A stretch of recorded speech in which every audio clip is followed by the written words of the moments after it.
I had always wanted to move away from my parents' house. Alone. Just to be free. Do whatever I want. My first attempt will be my scariest experience ever, as I accidentally discovered a disturbing truth about missing tenants once lived into my last apartment. I moved into that apartment complex last spring. It wasn't anything fancy, but for a young guy like me just starting out, it was perfect. Cheap rent, a quiet neighborhood, and plenty of space.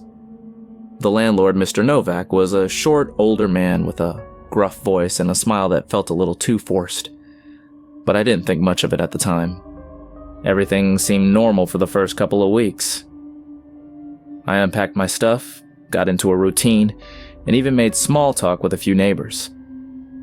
There was the old woman in 2B who always smelled like lavender, the single dad with the noisy toddler, and a quiet young woman in 3D who I never saw leave her apartment, but it wasn't long before I noticed the strange things.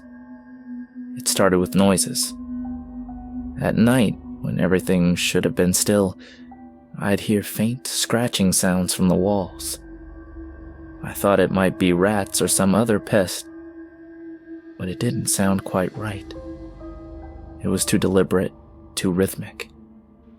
Sometimes it would stop just as suddenly as it started, almost like someone was listening for something. Then, there was the mail.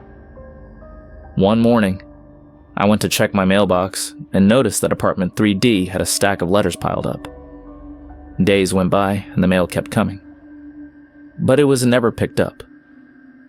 I asked the old woman from 2B about it, and her face went pale. "Don't ask about 3D, she whispered. "It's better if you don't know." Her words sent a chill down my spine. Yet curiosity overcame me. I started paying more attention to my surroundings. I noticed faint scratches on the inside of my front door, as if someone had been clawing at it. I found small, cryptic messages carved into the window frame in my kitchen. One read, "Trust no one." Another simply said, "Run." One night as I lay in bed, once more there was the sound of scratching, only this time it wasn't coming from the walls. It was coming from the air vent above my bed. I felt a cold sweat break out on my skin. My heart raced in my chest. As I stared up at the vent, the sound growing louder, I grabbed my phone, turned on the flashlight, and slowly climbed onto the bed to get a closer look. There was something inside. A piece of paper, folded and shoved into the vent. With trembling hands, I pulled it out. It was old and yellowed, the edges frayed. Written in shaky handwriting were the words, "He watches. Don't trust him." My breath caught in my throat. Who was he? Was it Mr. Novak? My mind raced with possibilities. I barely slept that night, the note clutched tightly in my hand. The next morning, I decided to confront the landlord. I found him sweeping the hallway near the front entrance. When I questioned him about the previous tenants, I noticed he laughed it off. "People move out all the time," he said, his smile thin and cold. "It's nothing to worry about."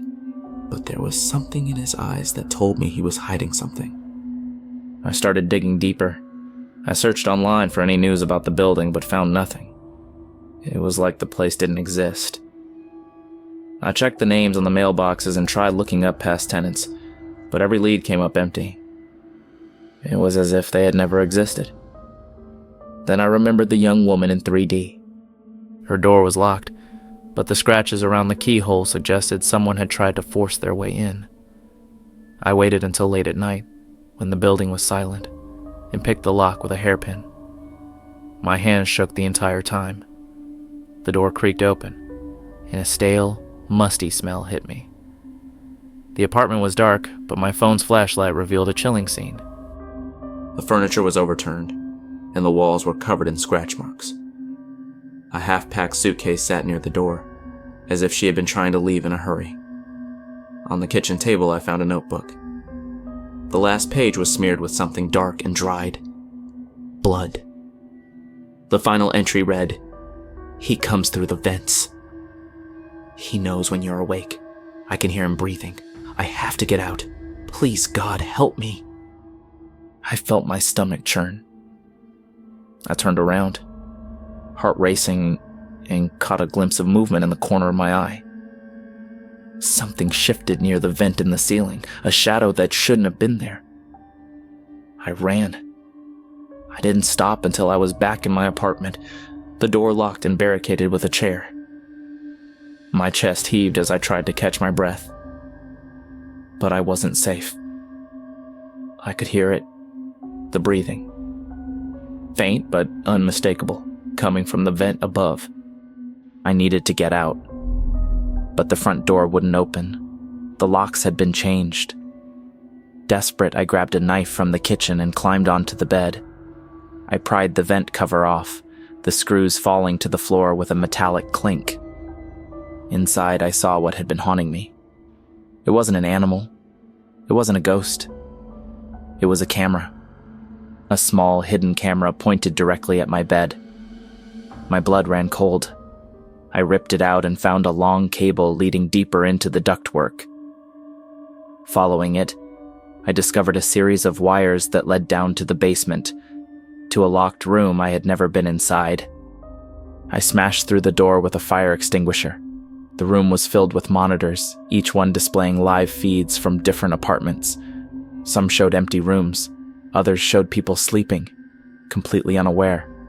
And then I saw my own apartment. The feed was dark, but I could hear my own ragged breathing. Something else caught my attention, a small shelf filled with labeled jars. I stepped closer and felt my stomach turn. Each jar contained grotesque contents, human teeth, fingers, and even eyeballs, floating in murky liquid. Names were written on the labels, names I recognized from the mailboxes.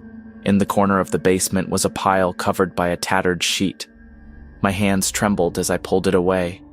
Bones, rotting body parts, and scraps of clothing lay beneath. The smell was unbearable. My heart thundered in my chest as I pieced it together.